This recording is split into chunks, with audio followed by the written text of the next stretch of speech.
How's it going, you guys? Capital BMX here. We're gonna do some anodizing, a video I've put off doing for many years. We're gonna do some T1000s today.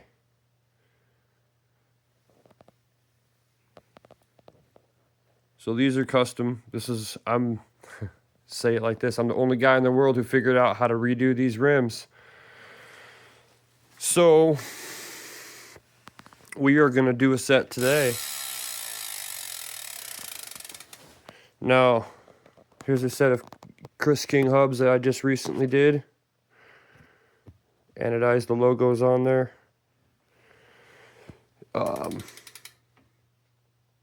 Real slick rims. And technically, you know, I polished them. When they came factory, there was an anodized, you know, layer or a silver anodizing on there, which could be done, but I wanted it all custom for my colors. So there's that.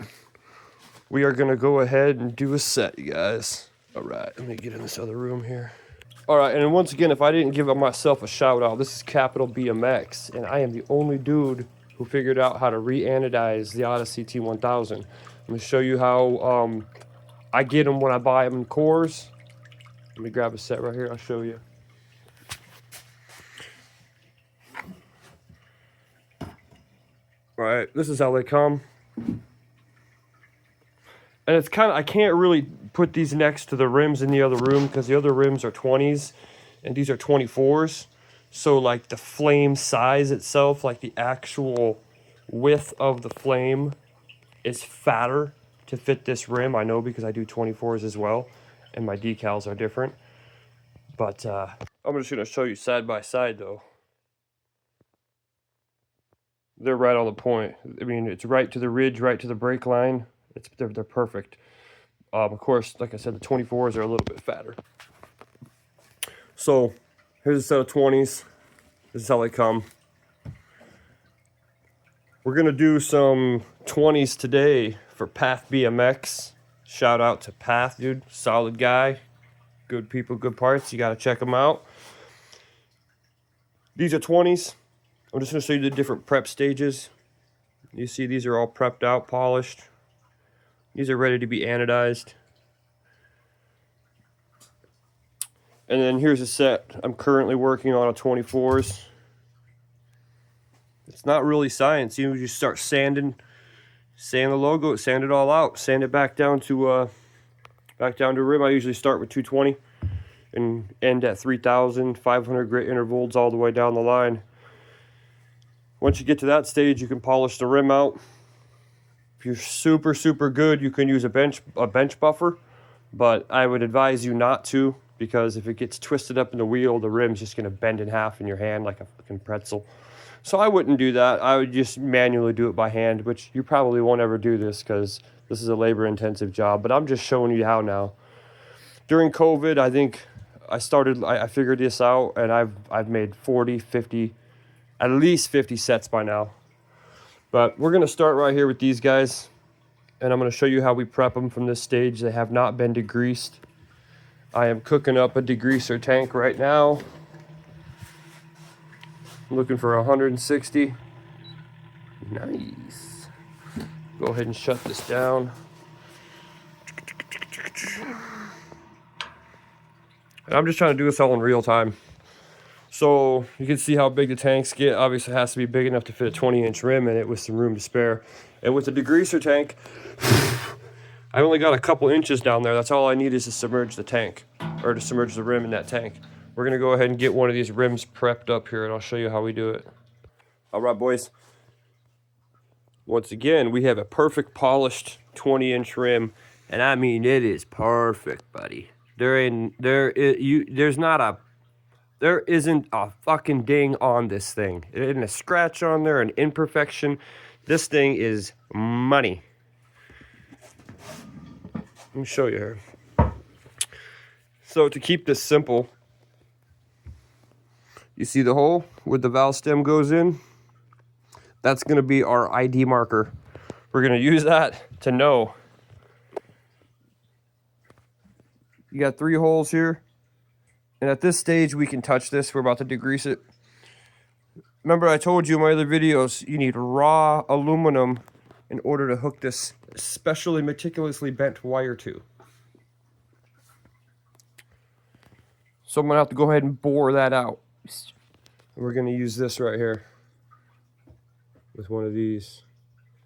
And I'm telling you, you should use a round one, because a square one of them up and down ones, won't have the curvature to actually grind out the center of that hole. You'll just grind out the edges and the wire won't make contact.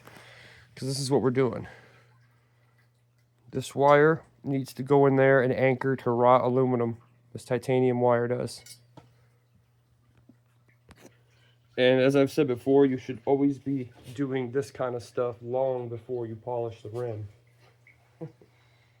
But like, it is what it is.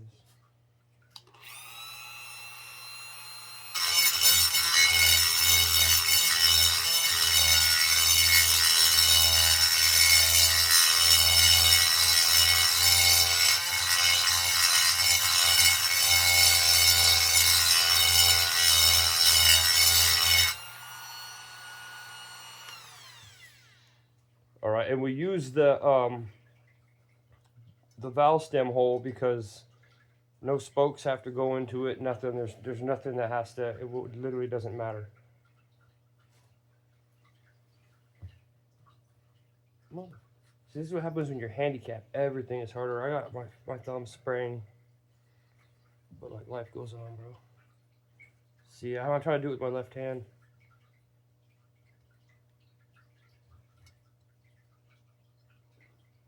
And there's a million reasons why this job is not even possible to do.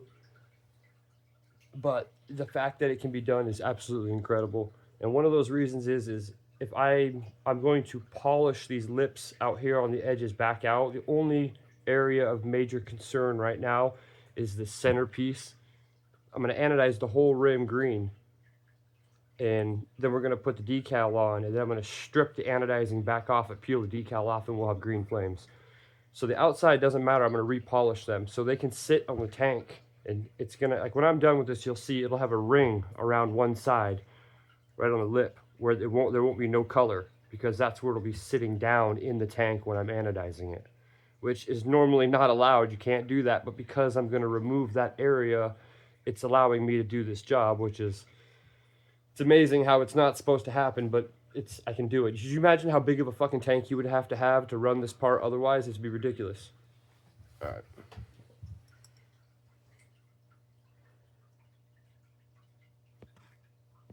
All right, so one thing I did is I ran a piece of wire on both sides of the rim, the holes opposite side as my anchor wire is, so that way I could pick the part up, move it around, swish it, do whatever I need to do. So from here we go into the degreaser. All right, here we go with degreaser. Once again, we're just looking to pass water break. And if you don't know what water break is, then you're gonna have to watch my croupy chainring restoration videos for that. But our goal here is to pass the water break. That's where you spray it with the water bottle, make sure it doesn't bead off. So we're gonna let this sit in here for a couple minutes. I should actually be checking temperatures. We need to be seated right at 160. Well, 160, 190 is best. So this needs to go up a little bit. I'm gonna do that right now. All right, well this one's heating up. We're gonna go ahead and check the temperature of the anodizing tank. Should be at 70. Nice. You might not realize it, but there's a lot that goes into keeping this at 70 degrees. When your ambient temperature outside is not 70 degrees. All right, we're gonna get this anodized for an hour and a half. I'm gonna do the water break test off camera, and then we'll get it in here and go from there. All right, so I went ahead and I moved it in from this tank here down into a distilled water rinse. And if you look at the part, it's got a little bit of a matte finish to it, right? Because that degreaser takes off a certain percentage of your luster. So I'm gonna do the water break test in here, and then we'll go to anodizing. Right on. Not that I'm surprised or nothing, but it did pass the water break test just fine. So I can pull it out. Good looking part still. A lot can happen when you're doing this, so to have a good looking part still at this point is good. Going into the acid bath, and I did not take into consideration that that plate was going to be in the way. So that wire is not going to fly. I need to adjust this wire. It cannot be touching that plate. Right on. So what I did is I just smushed the plate up a little bit and got it out of the way of the wire. Obviously, if that touches, it'll make an arc, so we can't have that. Hook up everything else here. Hold on. Go ahead and turn this off.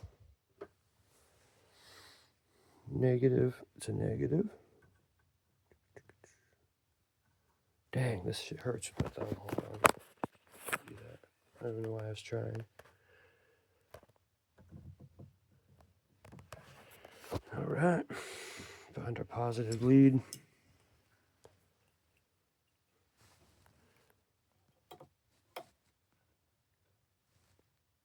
Right on. Connected, and that wire ain't going nowhere near that guy. Just double check. I might even just turn that a hair. All right.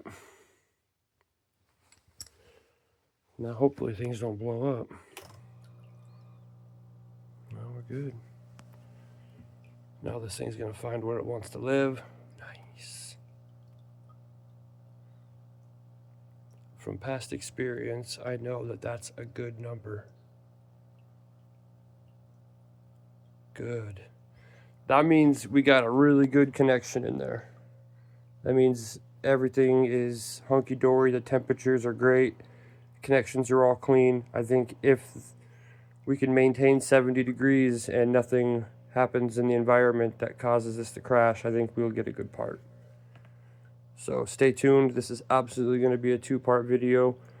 There's no way I can hold my phone on an hour and a half. So this is going to sit in here for an hour and a half and anodize.